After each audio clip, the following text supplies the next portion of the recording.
Okay, so today's presentation is controlling stress for more health, happiness, and mental focus. Does anybody know what the DSM-4 is? Anybody here? Okay, that is a manual that if you go to see a psychiatrist or a therapist, psychotherapist, or you go for drug or alcohol counseling, anything like that, they go in this book and they dig out a code on what's wrong with you. And you carry that numerical code.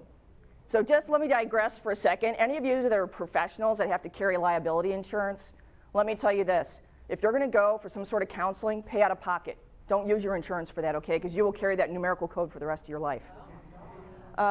Anyway, it's not to scare you. You know, that's the first time I've said that. I just thought I'd throw it out there today. That's 450 pages on what's wrong with people, not a single page on what makes a healthy, happy person. Okay, and I've studied the personal growth movement for years. I've been involved with it. I'm a student of neurolinguistic programming, and I've boiled down a lot of those gems to share with you today. So stress, what is this? Okay, we're going to define it. Uh-oh. Sir, you have just been defined as stress, personificated.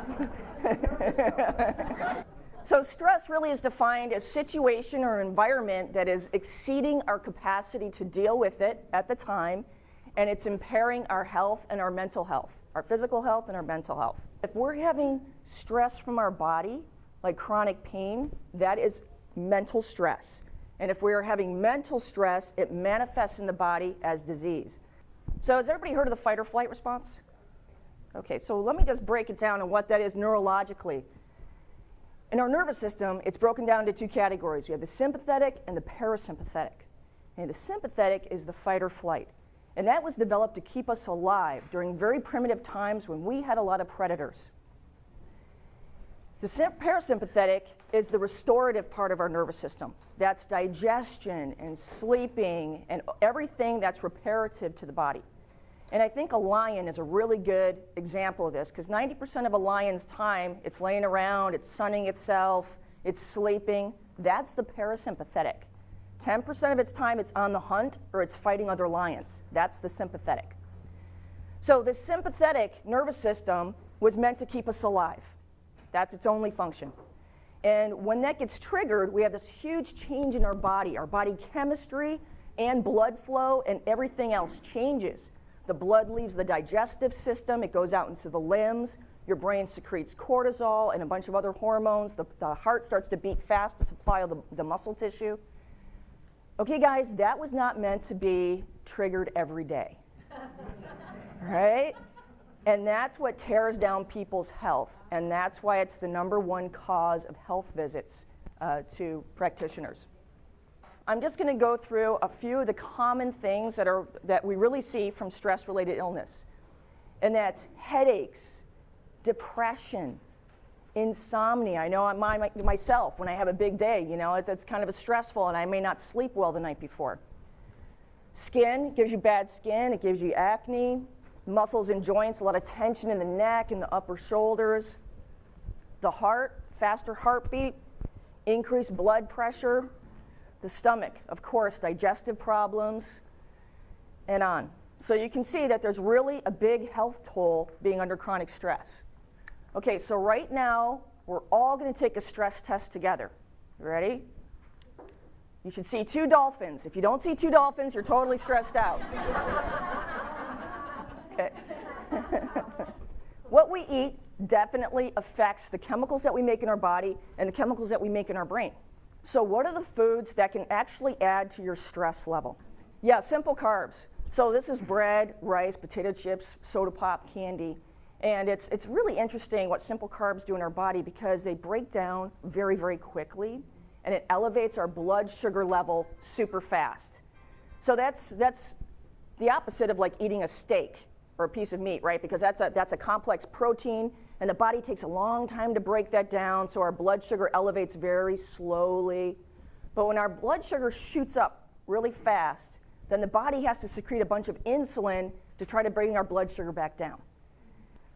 When we have a big increase in our blood sugar level, it also gives us a brief increase in serotonin, which is one of our major feel-good chemicals in the brain. You have an increase of serotonin and then a big drop of serotonin. Right? How do you think that makes you feel? Good. Not good. Yeah, good and then bad. full and then really hungry. A lot of energy and then no energy. Okay, aspartame, NutraSweet. Okay, this stuff is really hard to stay away from. It used to be just in diet products, but now it's in so many things, including gum. If you buy a pack of gum at Walgreens, it's going to have NutraSweet in it. And you can read through all these studies, but these are the take-home points I want you have from this product. It decreases your serotonin levels. You know, aspartame breaks down into 3 things in our body: methanol, aspartic acid, and phenylalanine. And aspartic acid and phenylalanine are considered neuroexcitotoxins. So they go right to the nervous system and they make you feel jittery and not good. 100% of studies not funded by the food industry have found that this is detrimental to human health, this product. And it's responsible for 75% of all complaints to the FDA in their adverse food monitoring system. So you really want to try to stay away from this stuff as much as you can. It's not going to make you feel good physically or mentally. Exercise. Got to exercise. I know that a lot of you don't want to spend all the time at the gym. I don't know why you wouldn't want to do that. Gyms are wonderful places, but patients always ask me, what's the right exercise? And this is what the right exercise is for you. What do you enjoy doing? Do you like to dance? Do you like to walk? Do you like to run? Because if you don't enjoy it, it's just going to be another chore and an endless day of chores. But if it's something you enjoy, you're going to get out and you're going to do it. So find something. That's my challenge to you today. Find something to get out and get your body moving. If you learn anything from me today, learn this concept. Our mind is a machine with no off switch. It never stops running. Even when you lay down to sleep, it's running, running, running. When you're sleeping, it's running, running, running. When you wake up, it's still going. So if it's a machine and it's constantly generating thoughts, if you don't exercise discipline over those thoughts, you are leaving it up to chance. We have 40 to 50,000 thoughts a day, 80% of which are negative. That's an established fact. And if you're not controlling your thoughts, how do you think that makes you feel? So what am I talking about specifically?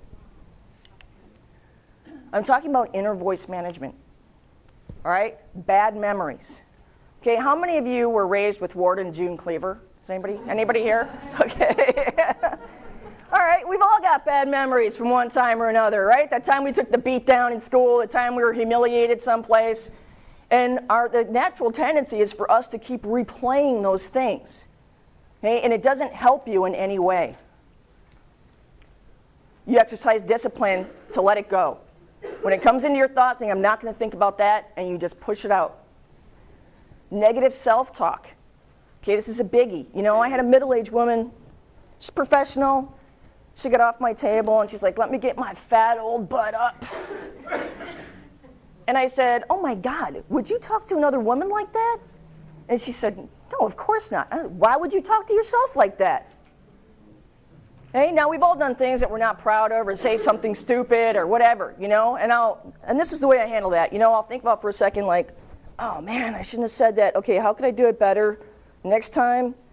Okay, that's my moment of feeling bad about it, and then I let it go. It's gone. Okay, does anybody know what fear stands for? Fantasized experiences appearing real. Okay, they're things that have not even happened yet, but we're playing them in our mind. You know, what if my house was broken into? What if my kid, you know, doesn't make it home from school? What are, you know, and we're running through all these scary scenarios in our head, 99% of which will never happen. Loss of temper. Okay, I grew up in a household where anger was freely expressed. Okay? You know, and we grow up thinking that's, you know, that's the appropriate behavior for expressing anger. And I'll tell you, it raises your stress level, and it really almost never gets you what you want. You know, just recently I got a citation, or a warning of a pending citation for the Department of Public Works for gum on the sidewalk. Because like my business is on Geary Street between Taylor and Jones. And I thought that was very interesting because my business is actually on the second floor. I have the whole second floor of the building, and then there's 2 businesses downstairs. So I called the number on the ticket, and I'll be darned, the strangest thing happened. The person who actually wrote the ticket picked up the line. And I said, you wrote me this ticket? She said, yes, I did. I said, well, I'm on the second floor. Why did you write me the ticket? And I kid you not, this is what she said. You had the biggest sign. And I felt this hot flash of anger, and I was going to start screaming into the phone, and I'm like, wait, is that going to get me what I want? And I stopped for a minute, and I said, damn that sign, I know I should have bought a smaller sign. And she started laughing, and I started laughing, and she's like, okay, I'm going to take care of that ticket for you. Negative thinking. Okay, when you find yourself getting caught in a negative loop, and there's a really cool way to discipline yourself on this. It involves a very expensive piece of equipment, a rubber band, and you put it around your wrist, and when your thoughts start going in a negative direction, you go, bang.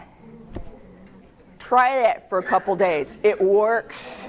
You discipline yourself out of negative thoughts. Okay, so these are some specific issues that Amy sent me. That you guys, okay? And this was inability to handle the workload. This looks like a few of you guys right now, doesn't it? Okay, so these are some of the things that you can do to handle this. Be careful about what you're saying yes to. Monique, I want you to plug your ears on this one.